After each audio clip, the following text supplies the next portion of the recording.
हंसती खेलती लड़की जिसे उसके माँ बाप ने बड़े ही नाजों से पाला था और बड़े ही धूमधाम से उसकी शादी करी थी। उनकी बेटी एक ऐसी बेटी थी जो अगर किसी से पहली बार भी मिले तो उसे भी अपना बना लेती थी। इतना प्रेम भाव था उसकी बातों में। फिर उसकी शादी के बाद ऐसा क्या हुआ कि उसकी जो ज़िंदगी थी वो नर्क बन गई। आइए दोस्तों, कहानी को पूरा जानते हैं। बने रहिए वीडियो के अंत तक और प्लीज़ वीडियो को एक लाइक कर दीजिए ताकि वीडियो आगे और भी लोगों तक पहुंचे, और चैनल को सब्सक्राइब कर दीजिए ताकि मेरा हौसला बना रहे। मैं एक स्टोरी क्रिएटर हूं, ये मेरा पहला व्लॉग है। मैं आप सब लोगों से यही रिक्वेस्ट करना चाहती हूं कि आप सब लोग मेरा साथ दीजिए ताकि मैं आगे तक जा सकूं। तो दोस्तों, ये कहानी यूपी के गोंडा ज़िले की है। एक चंचल नाम की लड़की होती है। उसके माँ बाप उसे बहुत ज़्यादा प्यार करते हैं। चंचल 3 बहनें और 2 भाई थे। चंचल जब 10th क्लास में पढ़ती थी तभी उसकी माँ की मृत्यु हो जाती है और वो अपने घर में बड़ी थी। अपने भाई बहनों को बहुत ज़्यादा प्यार करती थी, मानो कि वो उनकी माँ हो। उसके पापा भी बहुत, वैसे तो उन सब लोगों को बहुत ज़्यादा प्यार करते थे, लेकिन वो काम धंधे की वजह से अपने बच्चों पर ज़्यादा ध्यान नहीं दे पा रहे थे। तो धीरे धीरे गांव वाले उन पे प्रेशर बनाने लगे कि अब आपकी बेटी बड़ी हो गई है, अब उसकी आप शादी क्यों नहीं कर लेते। तो चंचल के जो बाबा थे हरि किशन जी, उन्होंने कहा कि मैं अभी अपनी बेटी की शादी नहीं करूँगा। जब मेरी बेटी ग्रेजुएशन कर लेगी, कुछ करने लायक हो जाएगी, तब मैं उसकी शादी करूँगा। उन्होंने किसी की भी नहीं सुनी। अपनी बेटी को पहले 12th कराई, फिर उन्होंने ग्रेजुएशन कराई और अब उन्होंने सोचा कि अब मैं अपनी बेटी की शादी कर देता हूँ, क्योंकि जब तक उनके और बच्चे जो थे वो पढ़ लिख कर बड़े हो गए थे। उन्होंने, वैसे तो वो ज़्यादा पैसे वाले नहीं थे, लेकिन इतना था कि वो अपनी बेटी की शादी मतलब अच्छे घराने में कर सकें, थोड़ा बहुत लेन देन कर सकते थे। इतना ज़्यादा नहीं कि हाई फाई गाड़ी बंगला दे सकें, ऐसी उनकी हालत नहीं थी। और वो अपनी बेटी के लिए अच्छे से अच्छा रिश्ता चाहते थे। तो गांव के जो सरपंच जी होते हैं, उन्होंने चंचल के लिए एक रिश्ता बताया। बड़े ही बड़े घराने से रिश्ता आया था। तो उनका जो लड़का था चंचल, उनको देखने में ही एक बार में पसंद आ गई थी, लेकिन वो चाहते थे कि उनको पैसे, लड़की के साथ साथ पैसा भी मिले।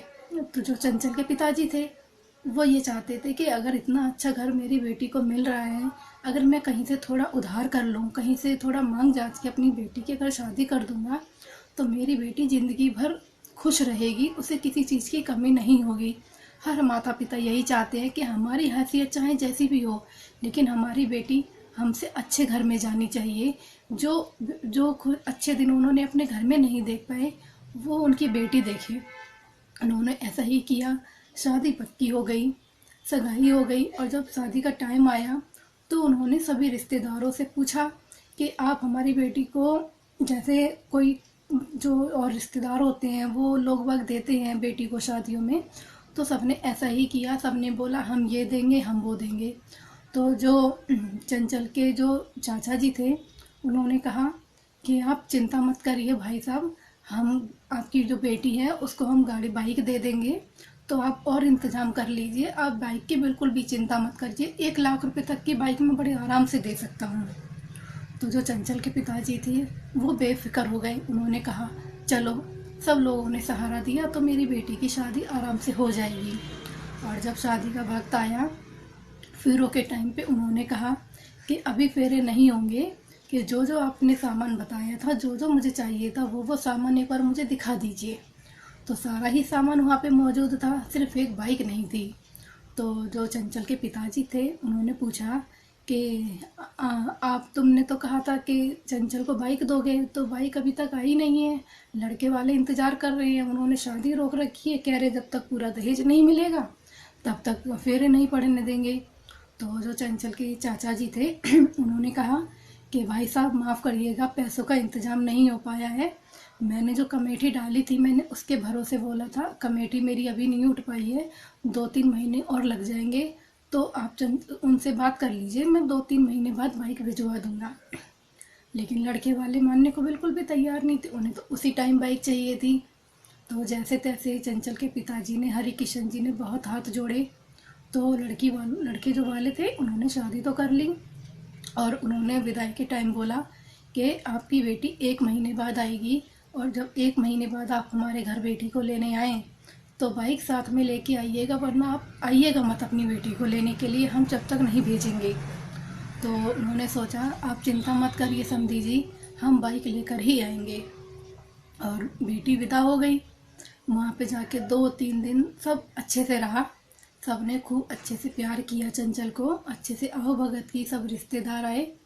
उसके बाद जब उनकी बेटी जो चंचल की ननंद थी दो, तो वो अपने ससुराल वापस जा रही थी। उन्होंने कहा कि माँ हम अपने घर जा रहे हैं, हमारे ससुराल वाले पूछेंगे कि तुम्हारे भाई की शादी हुई है, तुम्हारी भाभी ने तुम्हें क्या दिया दिखाओ।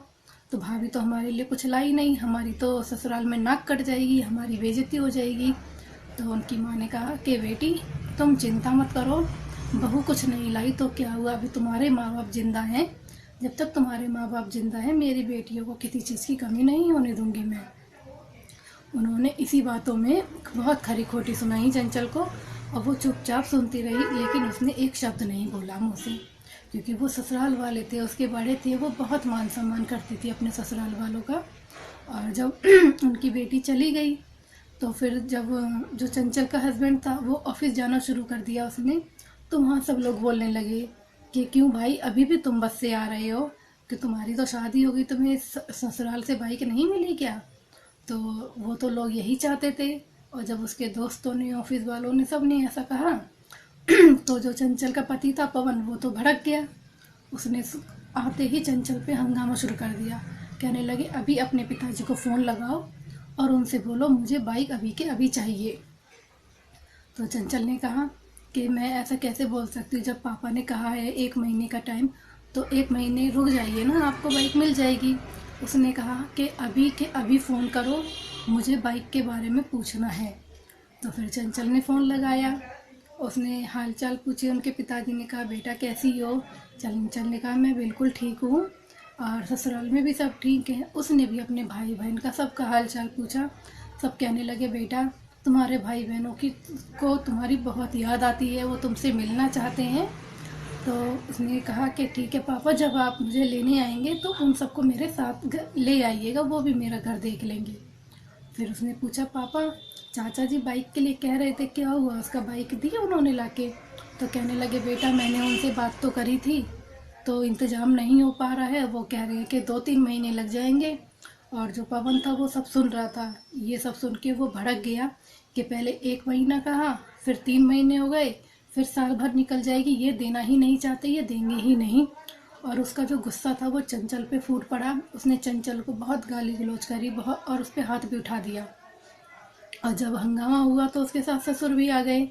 उसके सास ससुर को पता चली ऐसी ऐसी बात, तो उन्होंने भी पवन का ही साथ दिया, अपनी बहू का साथ नहीं दिया। उन्होंने कहा कि जब रिश्तेदार दोस्त सब बोलेंगे तो उसे तो गुस्सा तो आ ही जाएगा ना, इसमें कोई इतनी बड़ी बात नहीं है कि तुम अपने पिताजी से एक बार फिर बात करना कि जल्दी से जल्दी करें और बाइक दे जाएं। जैसे तैसे करके 1 महीना गुजर गया। और जब चंचल के पिताजी आए, चंचल को उन्होंने देखा कि जो चंचल के जो ससुर थे, उन्होंने ना चंचल की जो ज्वेलरी थी वो सब अपने कब्जे में कर ली थी। उन्होंने ये कहा था चंचल से कि जब तक तुम्हारे पिताजी बाइक नहीं देंगे ना, तब तक तुम्हें कोई ज्वेलरी नहीं मिलेगी पहनने के लिए। अगर तुम्हारे पिताजी बाइक नहीं दे पाए तो हम तुम्हारी जो ज्वेलरी है इसको बेच के ही पवन के लिए बाइक ले देंगे। तो इस वजह से चंचल ने कुछ नहीं पहन रखा था, यहाँ तक कि उसके कान में और नाक में भी कोई ज्वेलरी नहीं थी। तो जब चंचल के पिताजी ने देखा उनकी बेटी की अभी अभी शादी हुई है, नई नवेली दुल्हन है, और उसके पास कोई जेवर नहीं है, तो उन्होंने पूछा बेटा ये क्या हाल बना रखा है, अभी तो तुम्हारी शादी हुई है, तुम्हारे सजने संवरने के दिन है। तो उसने कहा पापा हमारे यहाँ पे ना बहुत चोरी चपाटी होती रहती है, इस वजह से मैंने जो अपनी सारी ज्वेलरी है वो मम्मी जी को रखने के लिए दे दी है, उनके पास रखी हुई है। तो उसके पिताजी ने सोचा हाँ शायद उनकी बेटी सच कह रही है। लेकिन जब उन्होंने देखा जो चंचल की सास थी वो तो पूरी लदी पड़ी है ज्वेलरी से, और जो चंचल की ननंद है वो भी आई हुई थी, उन्होंने भी पूरी ज्वेलरी पहन रखी थी। तो उन्होंने कहा समधन जी आप लोगों ने ज्वेलरी पहन रखी है, आपकी बेटियों ने ज्वेलरी पहन रखी है, ये चंचल तो कह रही है आपके घर में चोरी चपाटी होती रहती है आपके मोहल्ले में, फिर इसके पास ज्वेलरी नहीं है, आप लोगों के पास है, मतलब सिर्फ इसकी ज्वेलरी चोरी हो जाएगी क्या। तो उन्होंने जैसे तैसे करके बात को टाल दिया और उन्होंने लेकिन कुछ नहीं दिया। तो वो अपनी बेटी को ससुर कहने लगे, भाई साहब आप ये बात छोड़िए कि हमने अपनी बहू को पहनाने के लिए क्या दे रखा है क्या नहीं दे रखा, आप ये बोलिए बाइक लेकर आई हैं कि नहीं लाई। वो कहने लगे कि समधी जी मुझे माफ़ कर दीजिए, मैं अभी बाइक नहीं दे पाऊँगा, मेरा हाल ऐसा नहीं है, आप विश्वास कीजिए मैं 2-3 महीने के अंदर आपको ज़रूर बाइक दिला दूँगा। लेकिन वो बहुत ज़्यादा भड़क गए। जैसे तैसे करके उन्होंने चंचल को जाने के लिए हाँ कर दी। और जब चंचल अपने कमरे में तैयार होने जा रही थी तो उसका पति वहाँ बहुत गाली गलौज कर रहा था, खरी खोटी सुना रहा था, कह रहा था कि जब तक तुम्हारे पिता बाइक लेकर नहीं दे देंगे ना, तुम इस ससुराल में वापस मत आना, अपने मायके में ही रहना। और ये जो सारी बात थी उसकी बहन सुन रही थी बाहर खड़ी खड़ी, लेकिन उसने वहाँ पे कुछ नहीं बोला ताकि उसके जो पापा हैं वो सुन लेंगे या ससुराल में हंगामा हो जाएगा। तो वो चले गए। वहाँ पे जाके चंचल को 2-3 महीने हो गए, 4 महीने हो गए, उसके पति ने उसके ससुराल वालों ने फ़ोन ही नहीं किया कि वो आए। तो फिर उन्होंने सोचा कि कहीं कोई दिक्कत वाली बात तो नहीं है।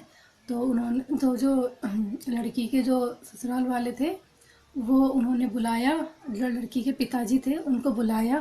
चंचल के पिताजी ने कहा कि आप लोगों को इतने दिन हो गए हैं, ना ही आप फ़ोन कर रहे हैं, ना ही मेरी बेटी को बुला रहे हैं, कि मतलब कहीं कोई दिक्कत वाली बात तो नहीं है। उन्होंने कहा कि समधी जी आप अभी हमारे घर बाइक खड़ी कर दीजिए और हम अभी अभी आपकी बेटी को लेने आ जाएंगे, हमें कोई दिक्कत वाली बात नहीं है।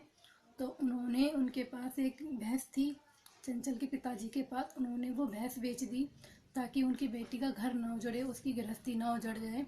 और भैंस बेचकर उन्होंने एक मोटरसाइकिल खरीदी। मोटरसाइकिल पे उन्होंने अपनी बेटी चंचल को बिठाया और उसके ससुराल ले गए। तो जो ससुराल वाले थे वो बहुत ज़्यादा खुश हो गए बाइक को देख के। और फिर चंचल अपने घर पे रहने लगी। तो उन्होंने कहा कि तुम अपने घर पे अपने मायके में इतना काम करती थी, ससुराल में गाय भैंस सबकी सेवा करती थी, तो और यहाँ पे बैठी बैठी तुम क्या करती रहती हो। तो उन्होंने 2-4 भैंस वगैरह खरीद दी चंचल के लिए। और वो वहाँ पे बहुत ज़्यादा काम, सुबह 4 बजे उठती, सबकी सेवा करती, नहाना धुलाने का काम, कपड़े झाड़ू पोछा, पूरे घर का काम मानो चंचल के ऊपर था। वो सुबह 4 बजे तक उठती और फिर रात को 10 बजे तक फुर्सत नहीं मिलती थी। वो बेचारी काम करके बीमार हो गई। उसकी इतनी हालत ख़राब हो गई कि एक दिन उसके पिताजी ने जब फ़ोन किया तो उसके पिताजी ने पूछा बेटी कैसी हो। तो चंचल का खांस खांस के बुरा हाल था, वो बोल नहीं पा रही थी। तो उन्होंने कहा बेटा मैं तुम्हें लेने आ जाऊँ अगर दिक्कत है। तो उसने कहा नहीं पिताजी, मामूली सी खांसी है, मैं दवाई ले लूँगी तो मैं ठीक हो जाऊँगी। तो उन्होंने कहा ठीक है। इतने में चंचल की जो बहन थी वो कहने लगी पापा दीदी वहाँ पे बहुत परेशान रहती हैं, आप वो आपको बताती नहीं है, लेकिन उन्हें दिक्कत बहुत ज़्यादा है उनके ससुराल में। तो ये सब सुन के मानो उनके पैरों तले ज़मीन खिसक जाती है। वो बहुत ज़्यादा टेंशन में आ जाते हैं कि जिस बेटी को इतनी नाजों से पाला उसके ऊपर इतनी परेशानी हो रही है। उन्होंने एक प्लान बनाया। उन्होंने सोचा कि एक दिन मैं चुपचाप जाऊंगा अपनी बेटी के ससुराल और चुपचाप देखूंगा जाके कि उसका क्या हाल है। तो उसने देखा जो चंचल थी पूरी गोबर में सनी हुई थी, यहाँ तक कि सुबह से उसने खाया पिया भी नहीं था, एकदम चक्कर के मारे गिरी जा रही थी। तो वो काम करते करते जैसे ही उसने अपने पिताजी को देखा, उसके पिताजी उसके होश उड़ गए कि मेरे पिताजी ने मुझे किस हाल में देख लिया, अगर वो मुझे ऐसा देख लेंगे तो बहुत मतलब गलत हो जाएगा। तो चंचल फटाफट गई, हाथ मुंह धुले और उसने अच्छे से कपड़े पहने और अपने पिताजी के साथ सामने आ गई। उसने कहा कि बेटा मुझसे छुपाने की ज़रूरत नहीं है, मैं सब कुछ देख चुका हूँ, तुम अभी चलो और मेरे साथ चलो। तो उन्होंने कहा ससुराल वालों ने कि नहीं ये यहाँ से कहीं नहीं जाएगी, अब इसकी शादी हो गई है, अभी अपने ससुराल में ही रहेगी। लेकिन चंचल कुछ बोल नहीं पा रही थी, उसके पिताजी ही बोल रहे थे। तो उसका जो पति था चंचल का पवन, उसने कहा कि तुम अपने पिताजी से मना कर दो कि तुम नहीं यहीं रहोगी, यहाँ से कहीं नहीं जाओगी। तो चंचल कुछ बोल नहीं पा रही थी कि वो किसकी सुने। एक माँ बाप हैं जिन्होंने उसको पैदा किया, उसको पाल पोस कर इतना बड़ा किया, जो सिर्फ उसकी चिंता कर रहे थे और कुछ नहीं चाहते थे। ऊपर से ससुराल वाले थे जिनकी भी बात वो मना नहीं कर सकती थी। वो चुपचाप खड़ी रही। जब वो चुपचाप खड़ी रही तो पवन का गुस्सा चंचल पे फूट पड़ा। उसने वहीं पे अपनी चप्पल उतारी और चंचल के ऊपर मारना शुरू कर दिया। ये देखकर उस जो हरिकिशन जी थे उनको बहुत गुस्सा आया कि जब ये लोग मेरे सामने मेरी बेटी को इतना मार रहे हैं तो अकेले में क्या हाल करते होंगे। उन्होंने किसी की नहीं सुनी, अपनी बेटी का हाथ पकड़ा और खींचते हुए अपने घर लेके चले गए। उन्होंने सोचा कि मेरी बेटी यहाँ पे तो खुश रहेगी नहीं और यहाँ रह के उसका कोई फ्यूचर भी नहीं है। यहाँ एक दिन ऐसा आएगा, मुझे यही खबर मिलेगी कि मेरी बेटी मर गई। अगर ऐसे हाल में रहेगी तो वो ज़रूर कुछ ना कुछ कर लेगी। वो भले हमें नहीं बताती है, लेकिन अंदर ही अंदर वो कितना घुट रही है ये सब जानते हैं। तो ऐसा करते करते जो हरिकिशन जी अपने घर लेके चले जाते हैं और वहाँ एक वकील से बात करते हैं। कहते हैं कि मेरी बेटी के ऊपर उसके ससुराल में इतना अत्याचार हो रहा है, उसके सास ससुराल वाले घरेलू हिंसा करते हैं उसके ऊपर, उसका पति मारता पीटता है, ससुराल वाले गाली गलौज करते हैं, बहुत परेशान है मेरी बेटी। तो जो वकील साहब होते हैं वो उनकी बात सब सुनते रहते हैं। वो एक फ़ोन करके एक दूसरे वकील साहब को बुलाते हैं, कहते हैं कि देखो इनका ऐसा ऐसा केस है, आप इनका केस दर्ज करो।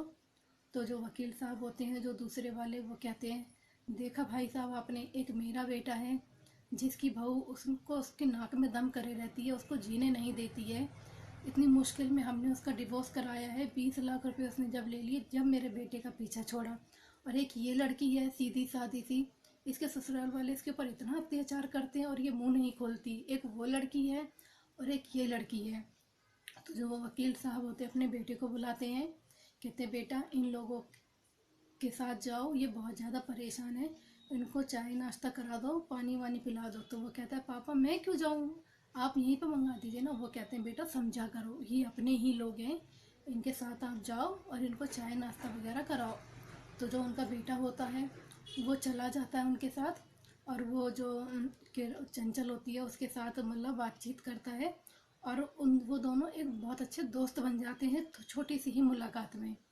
और धीरे धीरे जो वकील साहब होते हैं वो चंचल का फैसला करा देते हैं, उसके ससुराल वालों को बुलाते हैं, उनसे कहते हैं कि देखो अगर हम तुम्हारे पर केस कर देंगे तुम्हें 20 साल हो जाएंगे, तुम कोर्ट कचहरी के धक्के खाते रहोगे और पुलिस तुम्हें जेल में घसीट के फेंक देगी और तुम कुछ नहीं कर पाओगे।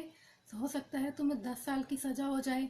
इससे बढ़िया यही है कि तुम आपसी समझौते से इनका जो भी सामान है इनको वापस कर दो और इनकी बेटी से इनसे माफ़ी मांग लो, क्योंकि जो भी तुमने किया है वो बहुत गलत किया है। जो उसके ससुराल वाले होते हैं वो ऐसा ही करते हैं, उन्हें समझ आ जाता है कि अगर इन्होंने केस कर दिया तो हमें भारी जुर्माना भरना पड़ेगा और हमारा पूरा परिवार 10 साल के लिए जेल चला जाएगा। इससे तो अच्छा यही है कि हम चंचल से और उसके पिताजी से माफ़ी मांग लें हाथ जोड़ के, और ऊपर से जो भी इनका सामान है इनको वापस कर दें, क्योंकि गलती तो हमसे हुई है, हमने एक लड़की को परेशान किया है जो हमें नहीं करना चाहिए था। और वो ऐसा ही करते हैं, जो भी चंचल का दहेज का सामान होता है, जो भी ज्वेलरी होती है उसके सास ससुर रख लेते हैं, सब वापस कर देते हैं। और जो जब उसका तलाक हो जाता है तब कहते हैं वो वकील साहब हरिकिशन जी से कि हरिकिशन जी ये बताइए अब आपकी बेटी का तलाक हो गया है, अब आप क्या करेंगे। तो वो कहते हैं अब मैं अपनी बेटी के लिए एक अच्छा रिश्ता ढूंढूंगा जिसके साथ मेरी बेटी जीवन भर सुकून के साथ रहे। तो वो कहते हैं अगर आप बुरा ना मानो तो एक रिश्ता मैं आपको बता सकता हूँ। तो वो कहते हैं बताइए साहब। वो कहते हैं कि मेरा बेटा जो है इसका तलाक हो चुका है, आप तो मेरे बेटे को बहुत अच्छी तरह जानते हैं, अगर आपका क्या इरादा है मेरे बेटे के लिए। तो वो कहते हैं साहब आपने तो मेरे मुंह की बात छीन ली, अगर आपके बेटे से मेरी बेटी की शादी हो जाएगी तो इससे अच्छी किस्मत तो किसी की हो ही नहीं सकती, लेकिन मैं एक बार चंचल से पूछना चाहता हूँ। तो चंचल मुस्कुराने लग जाती है, क्योंकि वो तो मन ही मन पहले से ही उनके बेटे को प्यार करती थी, पसंद करती थी, और इस तरह उन दोनों की शादी हो जाती है। जो चंचल होती है वो अपने पति के साथ बहुत ज़्यादा खुश रहने लग जाती है। तो दोस्तों देखिए ऐसा नहीं होता है कि अगर हम शादी कर लें तो कोई भी लड़की को परेशान ऐसा नहीं करना चाहिए, ये एक गलत बात होती है। हर किसी की लड़की होती है, अगर हम किसी की लड़की को परेशान करेंगे तो कोई हमारी लड़की को भी परेशान करेगा। और वैसे भी जो सबसे बड़ा दान होता है वो तो कन्यादान होता है। अगर कोई अपना कलेजे का टुकड़ा, जिस लड़की को कोई पालता है पैदा करता है, आप सब जानते होंगे एक लड़की अपने माँ बाप के लिए कितनी कीमती होती है, जो वही अपने कलेजे के टुकड़े को आपको सौंप दें तो उससे बड़ा दान तो कुछ हो ही नहीं सकता। तो दोस्तों अगर आज की मेरी वीडियो आपको पसंद आए वीडियो को कि प्लीज़ लाइक कर दीजिए ताकि मेरी वीडियो आगे तक शेयर हो सके। और रिक्वेस्ट है आपसे एक सब्सक्राइब कर दीजिए ताकि मेरा हौसला बढ़ा रहे और मैं आप सब लोगों से ऐसे ही मिलती रहूं। नमस्कार दोस्तों, आप सभी को मेरा प्यार भरा नमस्कार।